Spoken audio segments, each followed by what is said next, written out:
What's up? It's Sydney Santiago back with another video. This is a story time about the first time I went to the club, which was right after my 18th birthday. So this is part of the birthday series. But nah, that's just the truth though. Got a couple screws loose, I don't think I ever had them. He say he ain't his bitch, but the shit don't even matter. He tell me he moved on and all they do is make me mad. Bitch, you stuck with me for life, this is happy ever after. Okay, so anyways, like I said, I was 18 years old. I had been 18 for like 2 days because I turned 18 when I went to college. Okay, so let me just start at the beginning. I went to college 2 days before my 18th birthday.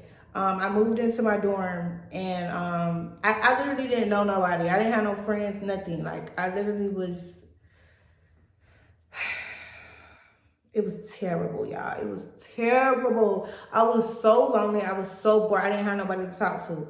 But before I even went to college, I had already prepared myself for going to the club because I knew when I got into college, I was going out. Y'all know, I grew up in a strict household. My mom and dad were real strict. So I couldn't go to parties and stuff. So I knew once I got to college, I knew what the fuck I was gonna be on. So I started collecting shit throughout the summertime before I went to college, like heels and dresses and shit that I knew I was gonna wear to the club. Cause you know, I was gonna be a wild girl. I already knew what the fuck my future was gonna be from a young age. I knew I was gonna be wild. I'm telling y'all, when I was in high school, I knew I was gonna be a stripper. I knew I was gonna be fucking rappers and shit. I knew what the fuck I was gonna be on. I manifested that shit. Anyway, like I was saying, so I moved into my dorm room 2 days before my 18th birthday. So I knew I wasn't gonna really have nobody to celebrate my birthday with. I ended up meeting this girl in the cab on campus like a day before my 18th birthday.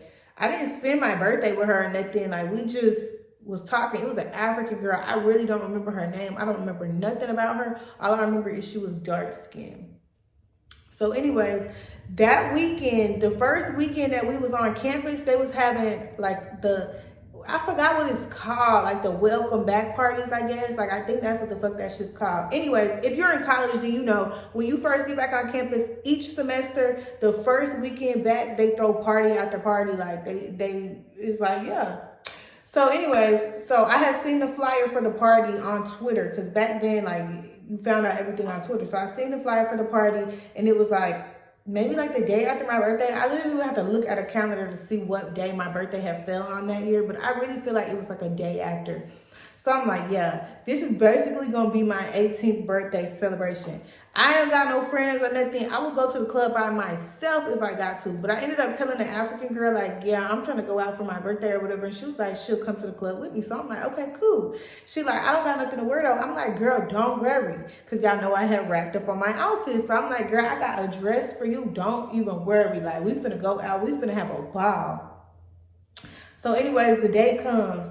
She comes to my dorm room. My roommates was going out. I had 3 roommates at the time. They was going to the same club, but we wasn't talking or nothing. We didn't know each other yet, so like it wasn't like we was gonna go together anyway. So being me and the African girl, we go in the room, we get dressed. I had on this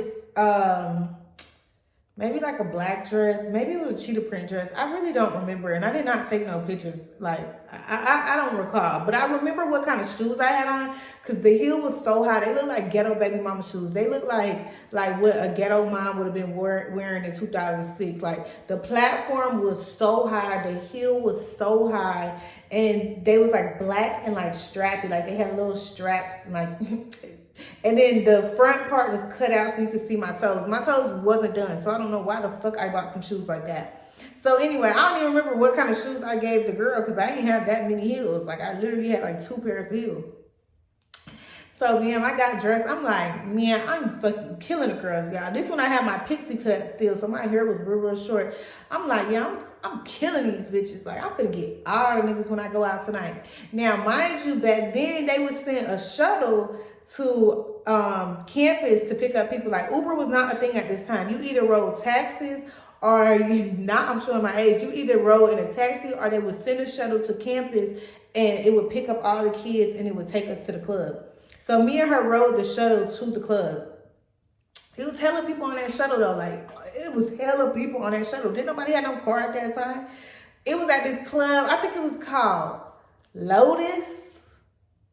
I'm pretty sure it was called Lotus. I don't remember. I remember where it was because the club is where Ruby Tuesdays now is in Greensboro, North Carolina. That's where that club was at. So anyways, we get to the club. We stand in a line or whatever. I think it was like free before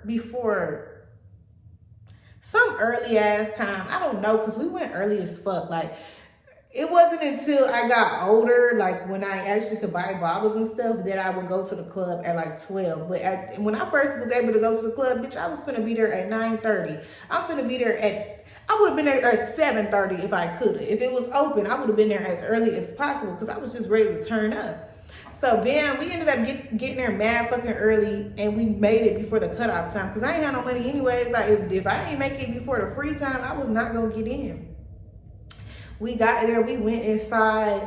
It was packed, y'all. It was packed. Oh my God. It was everybody in there. It was hella niggas, hella bitches. We all young as fuck. We got X's on our hands. Can't nobody really buy no drinks, but somehow everybody was fucked up. I was not drunk though. I was sober as hell, happy as fuck, just looking at the vibes like, oh my God. Now this is back when the club was fun. The club is not the same as it was when I was in college.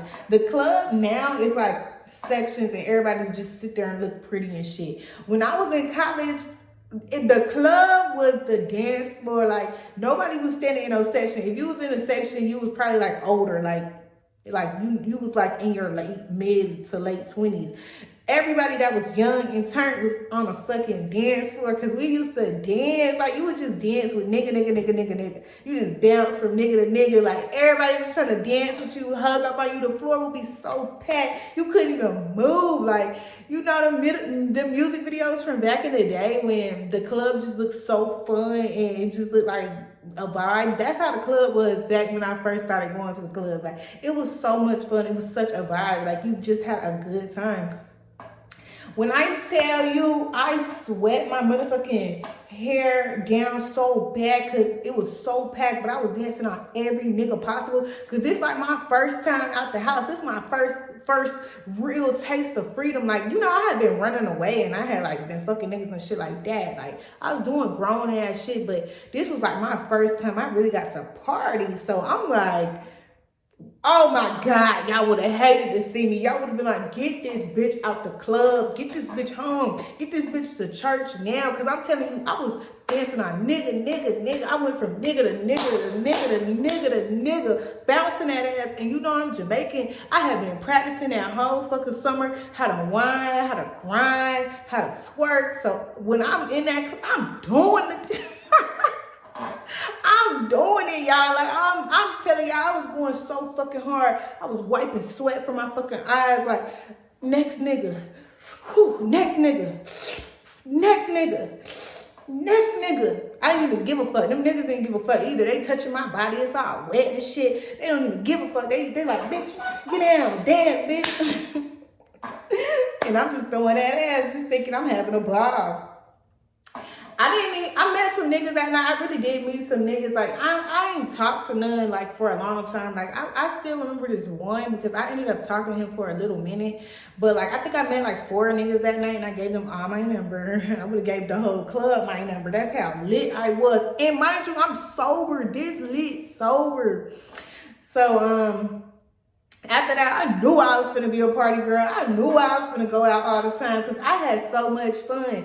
Then when I get back, I'm talking to my roommate, like a couple months later, she was like, yeah, you was acting wild as fuck. Like, she was like, I did not want to be your friend when I first seen you at the club. I was like, this girl is crazy. She was like, you was sweating so hard and you was twerking so hard.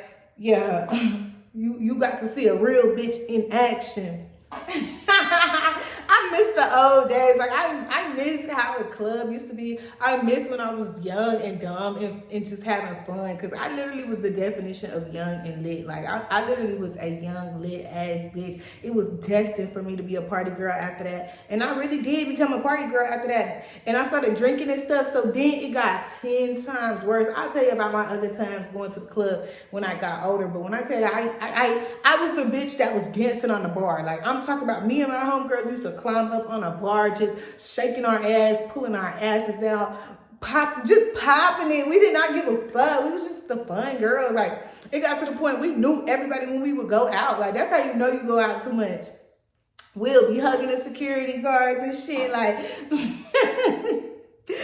no, but for real. Okay, so basically that's the story. I feel like I told the whole story. Oh, we ended up going back after the club. We ended up riding a shuttle back to campus. The African girl, oh my gosh, she ended up stinking by the end of the night. Like, I let her keep the dress and I never saw her again. I never hung out with her again or nothing. Like, and it wasn't even like a musty smell or anything because we both sweat. And I can't talk shit about you, bitch. I'm a Jamaican sweat and you an African sweat. And we damn near in the same boat. But, she just smelled like, it wasn't like a musty smell. It was like a sweet something. Like, I don't know, like I didn't fuck with this African boy, not Ola, this other African dude I was talking to, and he smelled like the same way. So maybe it was from the same place. Maybe it's the food they eat or some shit. I don't know, but it was like this sweet smell. I did not like it. I'm like, bitch, she like, you want me to bring your dress back? Bitch, no. Have it. I never seen her again. And that was the start of Sydney Red era. When I was a party girl, I was Sydney Red. My hair was red all the time. Like, that was an era. I'm going to get into it. But anyways, always walk like you're the baddest bitch in the room.